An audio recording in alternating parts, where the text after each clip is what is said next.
Hello students, स्वागत है आप लोगों का एक और नई वीडियो के साथ स्टडी टैग पर जो है बीपीएससी 101 यूनिट 2। ये वीडियो दो पार्ट में आने वाली है क्योंकि काफ़ी ज़्यादा लॉन्ग वीडियो बन चुकी थी जिससे आप देखते देखते बोर हो जाएंगे। तो बिना किसी तरीके इस वीडियो को स्टार्ट करते हैं। ये है इकाई 2, राजनीति क्या है, राज्य और शक्ति का अध्ययन। सबसे पहले उद्देश्य है, इस इकाई का मुख्य उद्देश्य विद्यार्थी को राजनीति, राज्य और शक्ति की अवधारणाओं से गहराई से परिचित कराना है। इस इकाई में निम्नलिखित बातों को स्पष्ट रूप से समझाया गया है।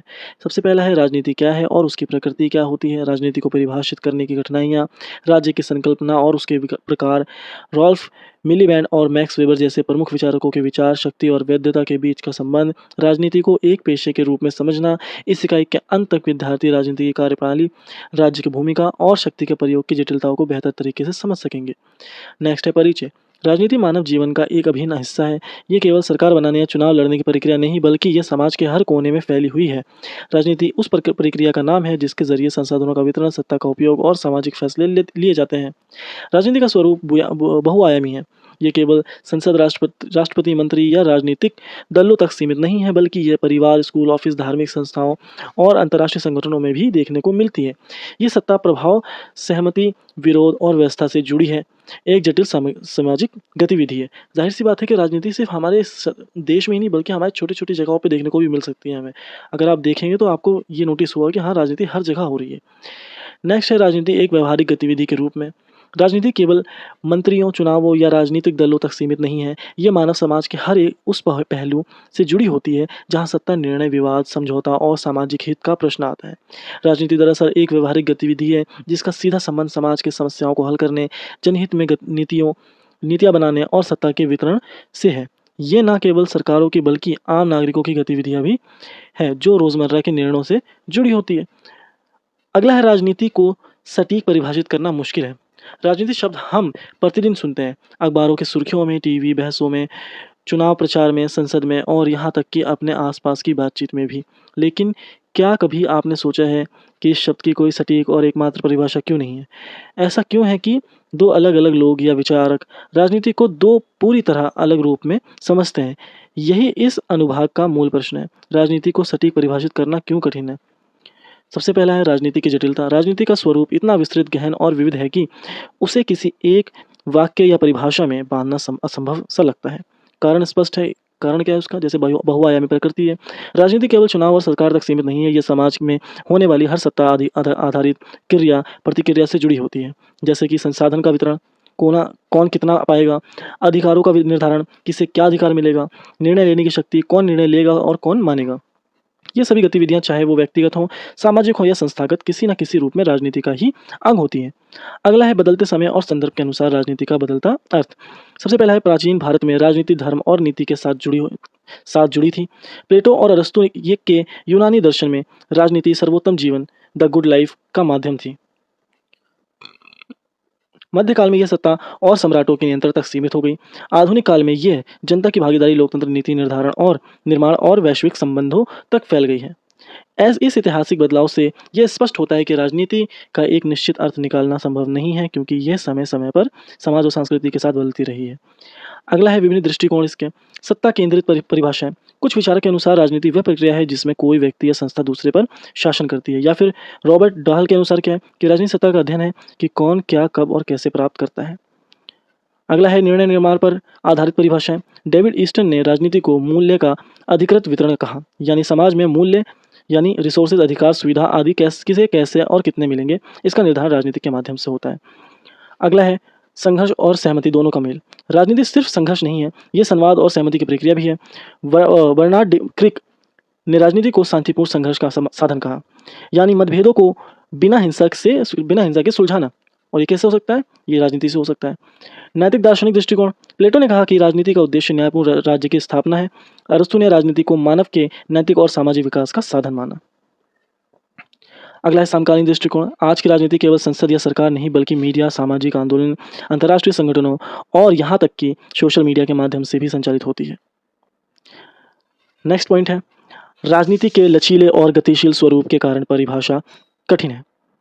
राजनीति का व्यवहारिक रूप इतनी जगहों पर देखने को मिलता है, जैसे छात्र संघ, चुनाव, पारिवारिक उत्तराधिकारी विवाद, स्थानीय पंचायतों का निर्माण, एनजीओ द्वारा अभियान, न्यायालयों में जनहित याचिका, सोशल मीडिया पर सत्ता के खिलाफ आवाज उठाना। ये सब किसी न किसी रूप में राजनीतिक गतिविधियां ही तो हैं। नेक्स्ट है राजनीति की प्रकृति कैसी है। राजनीति की प्रकृति को समझना राजनीति के पूरे अध्ययन की नींव है। जब हम प्रकृति की बात करते हैं तो हम ये जानने की कोशिश करते हैं कि राजनीति अपने मूल में क्या है, इसका चरित्र कैसा है, ये कैसे कार्य करती है और ये समाज में किस प्रकार की भूमिका निभाती है। चूंकि राजनीति मानव समाज में मानव समाज से गहराई से जुड़ी हुई है, इसलिए इसकी प्रकृति भी बहुआयामी, गतिशील और विवादास्पद है। मतलब विवादों में रहती है, गतिशील होती है, चलती रहती है और बहुआयामी यानी काफ़ी सारे क्षेत्रों में है। नेक्स्ट है राजनीति की प्रकृति के प्रमुख आयाम। नीचे राजनीति की प्रकृति के अनेक दृष्टिकोण और तत्वों के माध्यम से बहुत विस्तार से समझाया गया इन सब चीज़ों को। सबसे पहले है सामाजिक प्रकृति। राजनीति का जन्म मानव समाज में ही होता है। यहाँ जहाँ दो या दो से अधिक व्यक्ति मिलकर रहते हैं, वहाँ संसाधनों, निर्णयों और अधिकारों को लेकर मतभेद भी होते हैं। इन्हीं मतभेदों को सुलझाने की प्रक्रिया में राजनीति जन्म लेती है। इस प्रकार राजनीति एक समाज निर्मित प्रक्रिया है। यह व्यक्ति से नहीं बल्कि समाज से उत्पन्न होती है। उदाहरण, परिवार के भीतर निर्णय लेना, जैसे बच्चों की पढ़ाई, संपत्ति का बंटवारा आदि, ये भी छोटे स्तर पर राजनीतिक प्रक्रिया है।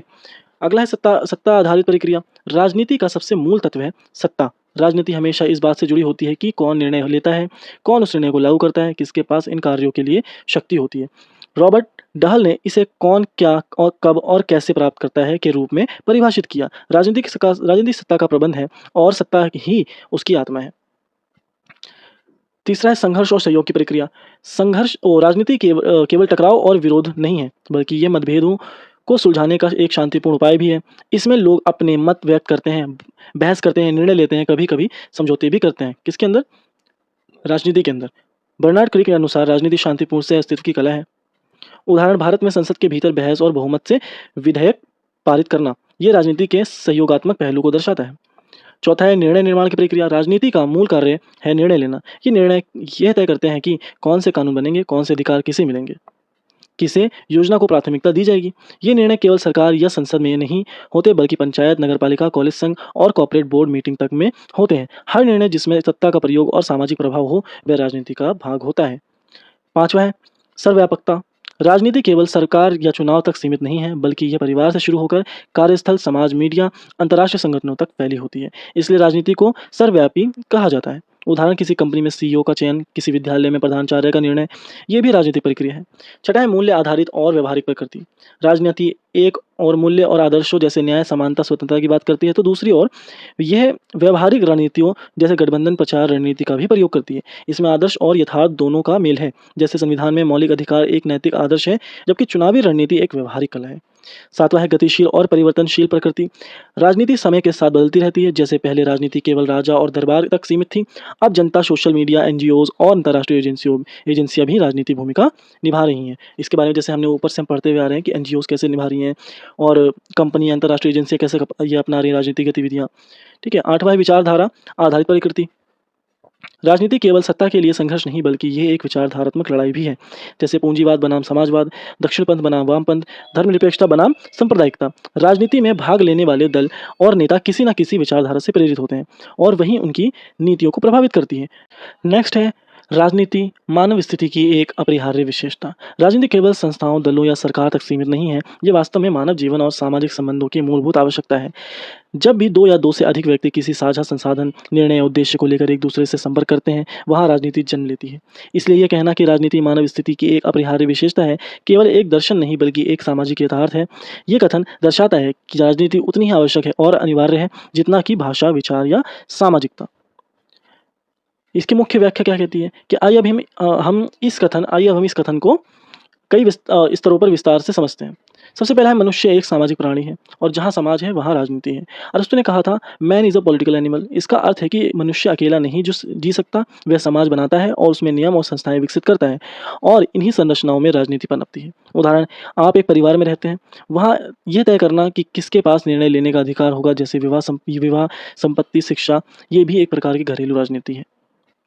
दूसरा है संघर्ष और असहमति राजनीति का मूल तत्व है। मनुष्य के विचार, आवश्यकताओं और हित एक जैसे नहीं होते। जब ये भिन्न भिन्न इच्छाएं आपस में टकराती हैं तो उन्हें हल करने के लिए एक प्रक्रिया की आवश्यकता होती है। यही प्रक्रिया राजनीति है। यदि दो लोग संसाधन साझा करना चाहते हैं, वहाँ राजनीति है। यदि कोई समूह निर्णय लेना चाहता है, वहाँ राजनीति है। यदि एक समुदाय दूसरे के साथ सहयोग करना चाहता है, वहाँ भी राजनीति है। इसलिए राजनीति संघर्ष और सहयोग का स्थायी मंच है। तीसरा है राजनीति केवल राज्य की नहीं, मानव संबंधी की प्रक्रिया है। बहुत से लोग सोचते हैं कि राजनीति केवल राज्य सरकार या चुनाव तक सीमित है, लेकिन वास्तव में राजनीति मानव जीवन के हर स्तर पर मौजूद है। जैसे हमने इसमें पिक में देखेंगे कि क्षेत्र है और अगली तरफ लिखा हुआ है राजनीतिक गतिविधियों का स्वरूप। तो क्षेत्र में कौन सा है? सबसे पहले है परिवार। परिवार की गतिविधियाँ क्या है? राजनीति की माता पिता के निर्माण, बच्चों की प्राथमिकताएं। विद्यालय के अंदर छात्र संघ, नियमों का पालन, शिक्षक प्रशासन संबंध। कार्यस्थल के अंदर पदोन्नति, जिम्मेदारियां, निर्णय प्रक्रिया। समाज के अंदर जाति वर्ग धर्म आधारित संबंध और नियंत्रण। देश के अंदर संविधान, चुनाव, सरकार। तो ये सब क्या हमें दिखाता है कि इन सब के अंदर राजनीतिक गतिविधियां हैं। परिवार से शुरू होकर देश तक जाता है। अतः जहां भी निर्णय, अधिकार या सत्ता का प्रयोग होता है वहां राजनीति है। चौथा है राजनीति विकल्पों की कला। राजनीति विकल्पों की कला है और मानव जीवन कल विकल्पों से भरा होता है। राजनीति केवल सत्ता प्राप्त करने की कला नहीं है, बल्कि यह तय करने की प्रक्रिया है कि हमें क्या करना चाहिए, किस दिशा में बढ़ना चाहिए और कौन सा निर्णय सबसे उपयुक्त होगा। मानव जीवन में रोज ये निर्णय लेने होते हैं, किस विचारधारा का समर्थन करें, किन नैतिक मूल्यों को प्राथमिकता दें, किस नेता या प्रतिनिधि को चुनें।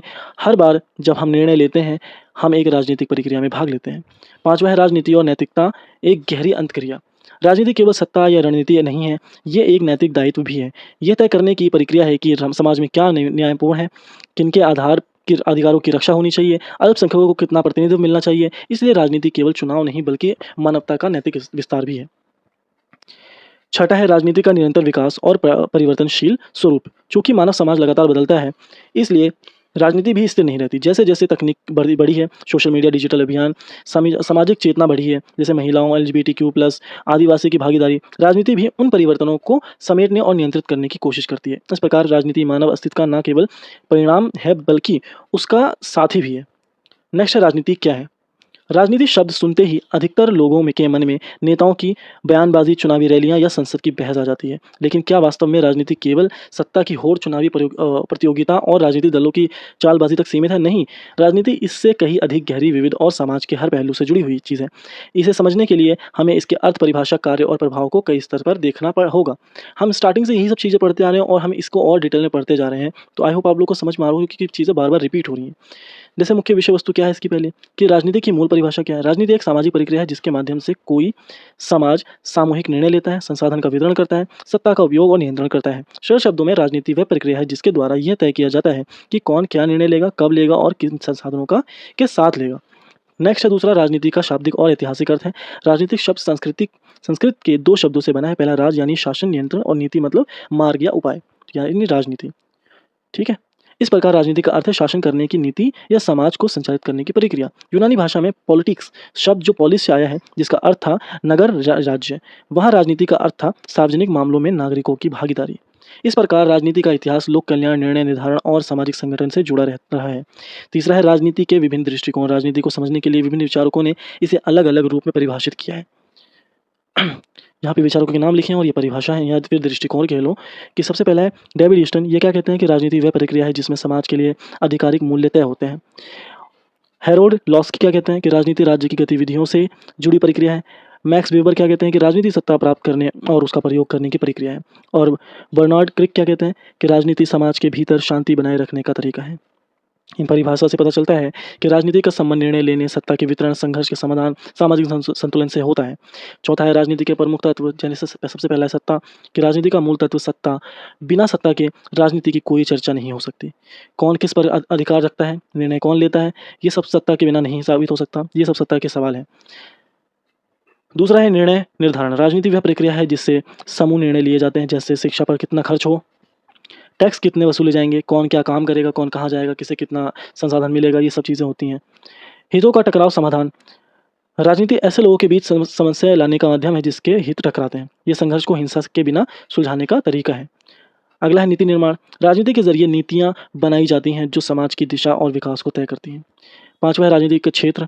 राजनीति केवल राज्य का, सरकार तक सीमित नहीं है, इसका क्षेत्र बहुत विशाल है। क्षेत्र ये है और राजनीति का स्वरूप ये। हमने शायद इसे ऊपर ही पढ़ा था, लेकिन ये थोड़ा सा उससे मिलता जुलता है। सबसे पहला है परिवार।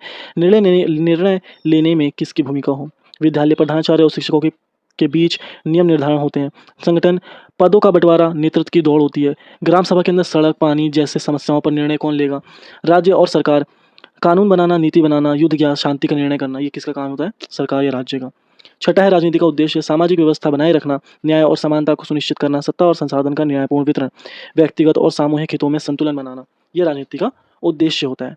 जनहित में निर्णय लेना, सभी को मौलिक अधिकार प्राप्त होना, किसी के मौलिक अधिकार का हनन न करना, ये राजनीति का क्या है, उद्देश्य है। यदि राजनीति ईमानदारी और नैतिकता से की जाए तो वह समाज को विकास, समरसता और स्थिरता प्रदान करती है। सातवां है राजनीति का व्यावहारिक पक्ष। चुनाव दलों का गठन, आंदोलन, नीति निर्धारण, सत्ता परिवर्तन से होता है। ये इसके व्यावहारिक पक्ष हैं। ये सभी राजनीतिक गतिविधियाँ हैं जो हमें राजनीति का वास्तविक स्वरूप दिखाती हैं। तो इसी के साथ पार्ट 1 खत्म होता है और ये वीडियो भी खत्म होती है। लेकिन अभी यूनिट पार्ट 2 आएगा, तो अगर आपको कोई डाउट है इस यूनिट से या इस पार्ट से तो आप कमेंट सेक्शन में मुझे बता सकते हैं। और अगर आप लोगों को वीडियो पसंद आई है तो वीडियो को लाइक करें, चैनल को सब्सक्राइब करें, शेयर करें अपने उन दोस्तों को जिन्हें इसकी ज़रूरत है। और अगर आप लोगों को इस वीडियो की पीडीएफ चाहिए तो डिस्क्रिप्शन में टेलीग्राम चैनल का लिंक है, वहाँ से आप पीडीएफ को फ्री में डाउनलोड कर सकते हैं। तो आज के लिए इतना ही, मिलते हैं अगली वीडियो में, तब तक के लिए अलविदा।